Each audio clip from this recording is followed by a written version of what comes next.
May mga lumalabas na matatapang na pahayag mula sa mga kilalang analyst na nagsasabing si XRP ay kasalukuyang naghahanda para sa isang dambuhalang pagtalon. Ang pinakamalaking target na nagpapatayo ng balahibo ng marami ay sa pong mabilis na pag-akyat patungong $5 bawat XRP sa loob lamang daw ng 2 hanggang 3 linggo. Sabi rito sa ating balita rito, XRP poised for a big breakout to $5 in 2 to 3 weeks. Kaya pasabog po tayo dyan. Kapag nakakarinig po tayo ng mga ganitong klaseng prediction, lalo na't may timeline na kaikli, ayan, napakaikli ng timeline, 2 to 3 weeks, ang unang reaksyon ng marami ay alinman sa matinding excitement o matinding pagdududa. Hindi na ito bago kay XRP. Ngunit ngayong taon, ang usapin ay mas seryoso dahil matagal nang nakakulong ang presyo sa isang mahabang phase ng pag-ilid o consolidation. Kaya sa video na ito ay hindi natin titingnan ang mga linya sa chart. Sa halip ay pag-uusapan po natin ang psychology sa likod ng prediction na ito. Kung bakit posibleng mangyari ang mabilis na rally at kung bakit marami sa atin ang mga kasamahan sa community. Yan, ang ating mga kasamahan sa community ang nagpapakita ng matinding pag-iingat. Kaya alamin din natin kung ito ba ay isang makatotohanang target o isa lamang muling ilusyon. Bago yan ay silipin po muna natin ang chart natin dito kay XRP kung saan po ay nakikita natin dito sa ating daily chart time frame ay nakakaranas po siya ng pagbagsak. Ang kanyang presyo ngayon ay nasa 1.3633. Para po sa ating chart dito ay bearish na bearish po ang ating signals at nagpapakita po na ang kalagayan ni XRP ay mukhang magpapatuloy po ito sa pagbagsak sa mga paparating na araw. Kung saan ay contradicting po ito sa prediction ng analyst sa ating balita dito. Yan, pagpatuloy po natin ang ating balita dito at simulan po natin ang tungkol sa steps ng pag-akyat mula po sa $2 na presyo hanggang $5 na presyo. Yan po ang aktual na post dito ni XRP Captain. Yan, si XRP Captain po ang analyst na nagbahagi sa prediction na ito. Ayon po sa pananaw na nagpapasiklab ng usapan ngayon, ang pag-abot po sa $5 ay hindi mangyayari sa isang kisap mata lamang. Mayroon itong mga baitang o milestones na kailangang daanan ng market. Ang unang malaking hamon para kay XRP ay ang muling pagbawi sa mga resistance zones o yung mga pader po sa paligid ng $2.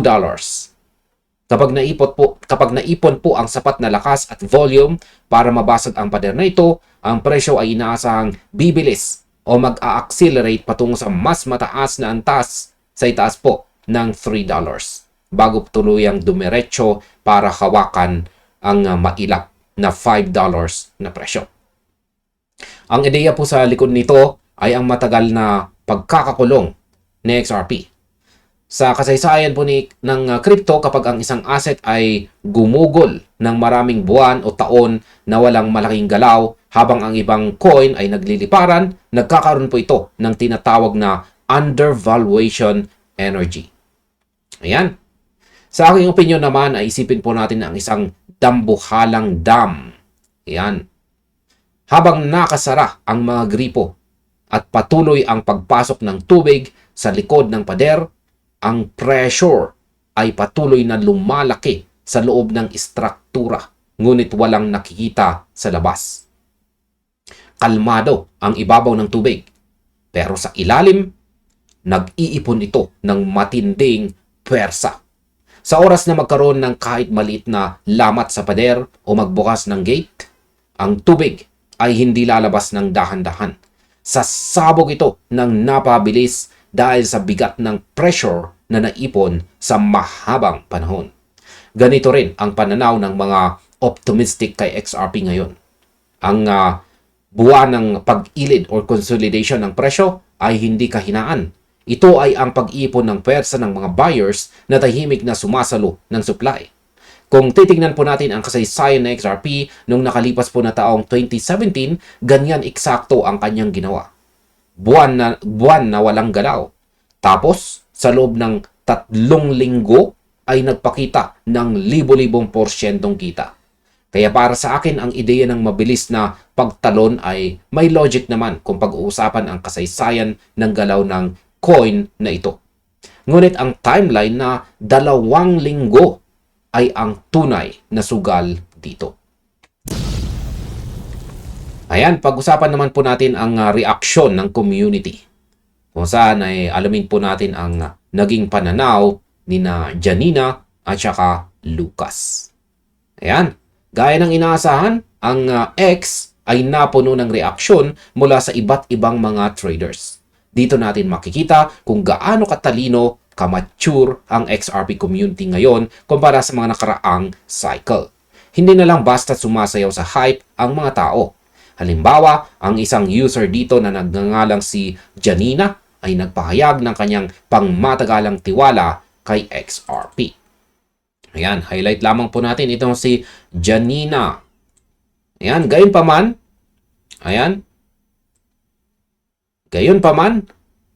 hayagan niyang kinuwestiyon o tinanong ang bilis ng takbo ng prediction.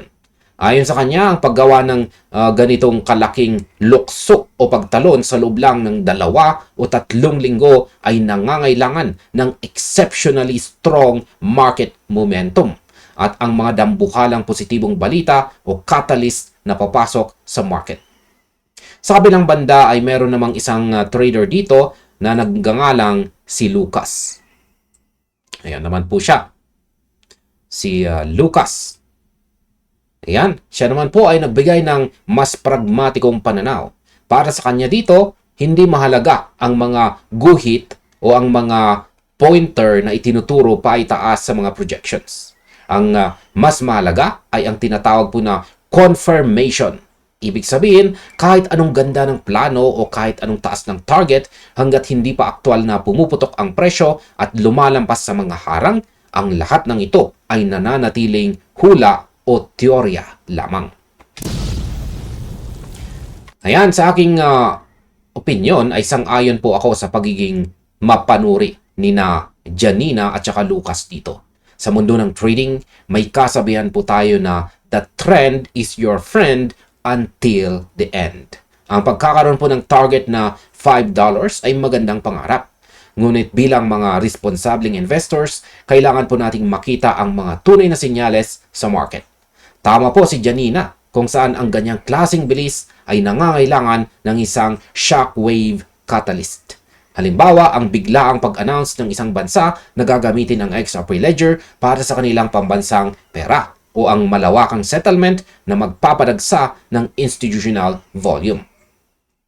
Tama rin itong si Lucas dito. Huwag tayong bibili dahil lang sa may nakita tayong arrow na nakaturo sa $5 na presyo. Hintayin nating mabasag muna ang $2 na pader. Kapag ang $2 ay naging matatag na support na, iyon ang ating unang confirmation. Ang timing ay napakahirap pong hulaan sa crypto. Pwedeng mangyari ang breakout, pero pwedeng ang 2 linggo ay maging 2 buwan o higit pa. Ang disiplina po sa paghihintay ng kumpirmasyon ang nagdidikta sa pagitan ng isang matagumpay na trader at ng isang biktima ng FOMO. Yan, pag-usapan naman po natin dito ang matapang na pagtutol naman ni Degen Gambler 300 dito. Ayan, siya naman po ay tutol dito. Highlight lamang natin. Ayan, hindi lahat ay natuwa po sa $5 target. Sa katunayan, may ilang community members ang tahasang bumatikos at nagbabala sa mga bagong investors. Isang commenter po dito na gumagamit ng pangalang Degen Gambler 300 ang nagpahayag ng kanyang matinding pagtutol sa ideyang ito. Ayon sa kanya, walang magical flip. Yan, walang magical flip the switch, mega price pump. Yan, highlight lamang po natin. Yan. Walang magical flip the switch, mega price jump o mahiwagang switch na kapag pinindot ay biglang lilipad ang presyo ng ganoon kalaki. Nagbabala po siya na ang mga bagong pasok na investors ay dapat umiwas sa pag-asa sa mga biglaang pagsabog ng presyo na walang matibay na pundasyon sa kasalukuyang market cycle. Sa kanyang sariling kalkulasyon at pananaw, ang mga presyong gaya po ng $5 ay posibleng hindi natin makikita sa malapit na hinaharap. Sa halip, sinasabi niya na baka sa huling bahagi pa ng taong 2028 o sa pagitan po ng taong 2029 magkakaroon ng katuparan ang mga ganitong matataas na halaga. Sa aking opinyon, ang pananaw po ni Degen Gambler 300 dito ay nagbibigay po ng isang malamig na realidad na kailangan din nating pakinggan. Sa crypto, madali po tayo mabulag sa tinatawag na hopium. Yan po ang labis na pag-asa na magpapayaman sa atin ang isang coin sa loob ng magdamag. Ang paalala po niya tungkol sa market cycle ay may mabigat na basihan. Ang cycle ng crypto ay madalas na sumusunod sa Bitcoin halving at sa macroeconomic liquidity ng mundo. Kung ang pangkahalatang market ay walang sapat na bagong pera na pumapasok, mahihirapan po ang kahit anong asset na itulak ang kanyang market cap ng maraming beses sa loob lang ng 2 linggo. Gayunpaman, ang pagkakaiba po ng opinyon na ito mula 2 linggo hanggang sa taong 2029 ang mismong dahilan kung bakit napaka-interesting ng XRP. Ang bawat panig ay may kani-kanilang logic. Ang mga naghanap ng mabilis na breakout ay tumitingin po sa historical coiled spring na ugali ng XRP. Habang ang mga realista naman ay tumitingin sa kabuuang macro environment. Kaya masasabi ko po rito ay ang katotohanan ay madalas na nasa gitna. Ayan, nasa gitna. Pwedeng hindi natin marating ang $5 sa loob ng 3 linggo, ngunit ang paghihintay hanggang taong 2029 ay baka masyadong matagal naman kung titingnan ang bilis ng pag-unlad ng regulasyon at teknolohiya ngayong taong 2026. Ang mahalaga ay ang ating personal na time horizon. Kung ikaw ay pangmatagalan, hindi ka dapat maapektuhan kung matupad man ito bukas o sa mga susunod na taon. Pag-usapan naman po natin ang pagkakati ng mga analyst sa halaga ng XRP. Yan ang magkakaibang reaksyong ito mula kina Janina, Lucas at saka Degen Gambler 300 ay sumasalamin sa isang mas malalim na pagkakahati sa hanay ng mga market observers at saka financial analyst. Mayroon po isang grupo na matibay ang paniniwala na si XRP ay nananatiling heavily undervalued o masyadong mababa ang halaga kumpara sa aktual na utility nito sa totoong buhay. Ayan, highlight lamang natin, heavily undervalued. Para sa kanila, kapag ang tunay na bullish momentum ay bumalik, ang presyo ay mabilis na magwawasto or magko-correction paitaas sa pamamagitan ng mga dambuhalang candlesticks. Sa kabilang banda, ang kabilang kampo naman ay patuloy na nagtuturo sa kahalagahan ng broader market conditions. Ayan, ang broader market conditions. Sinasabi nila na si XRP ay hindi nabubuhay sa isang vacuum o sariling mundo. Kailangan itong makisabay sa agos ni Bitcoin, sa mga pulisiya ng Federal Reserve at sa pangkalahatang tiwala ng mga tao sa crypto market. Hanggat wala pong matibay at malawakang kumpirmasyon, ang mga agresibong price targets na gaya po ng $5 ay mapanganib para sa mga retail investors na walang sapat na risk management. Sa aking opinyon, ang pagkakahati ng mga analyst ay isa pong magandang senyales ng isang mature market. Kung ang lahat ng tao ay sumasang-ayon na aakyat ang presyo, madalas na doon nagkakaroon po ng malaking pagbagsak dahil wala nang natitirang buyers na magtutulak paitaas. Ang pagkakaroon ng mga bears o mga nagdududa ang nagpapanatili sa balanse ng market. Ang aking pananaw sa sitwasyon ngayong May 2026 ay simple lamang po mga crypto. Ang optimism ay lumalaki dahil nakikita ng mga tao ang dulo ng mahabang panahon ng walang galaw. Ang sideways movement na naganap sa mga nakaraang buwan ay nag-aalis. Nag-aalis na sa mga speculators o yung mga traders na naghahanap lang ng mabilis na kita at madaling panic. Madali pong magpanik. Ang mga natira ngayon dito kay XRP ay ang mga conviction holders. Ito po yung mga taong handang maghintay. Kapag ang supply ay hawak ng mga matatag na kamay, mas madali para sa market momentum na itulak po ang presyo paitaas dahil walang gustong magbenta sa murang halaga. Kaya kahit na hindi natin makuha ang $5 sa loob ng itinakdang 3 linggo, ang direksyon ng market ay nagpapakita na ang ilalim ay unti-unti nang tumataas. At ayan sa kabuuan, ang prediction po na si XRP ay aabot sa $5 sa loob ng 2 hanggang 3 linggo ay nagdala ng bagong enerhiya sa community. Ang roadmap mula sa pagbawi o recovery sa $2, pag-accelerate sa $3 at pag-abot sa $5 ay isang magandang senaryo na pinapangarap ng bawat holder. Ngunit gaya po ng natutunan natin sa mga reaksyon ng iba't ibang mga traders, ang pag-iingat at ang paghahanap ng kumpirmasyon ay hindi po dapat mawala. Ang cryptocurrency market ay puno ng mga sorpresa.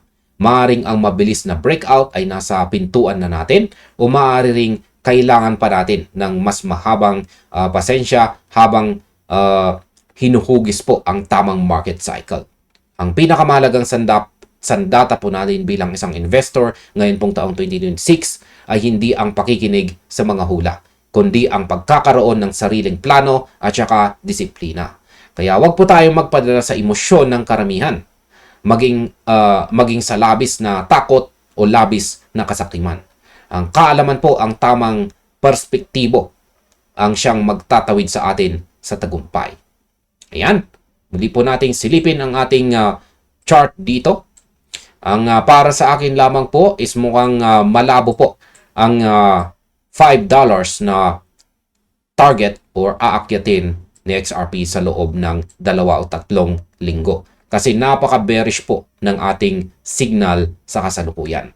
Unless, yan, nagaya po ng sinabi ng commentator na si Janina na may lalabas na isang matinding catalyst. Yan, isa pong bullish catalyst na siyang magpapabago sa direksyon ni XRP ngayon.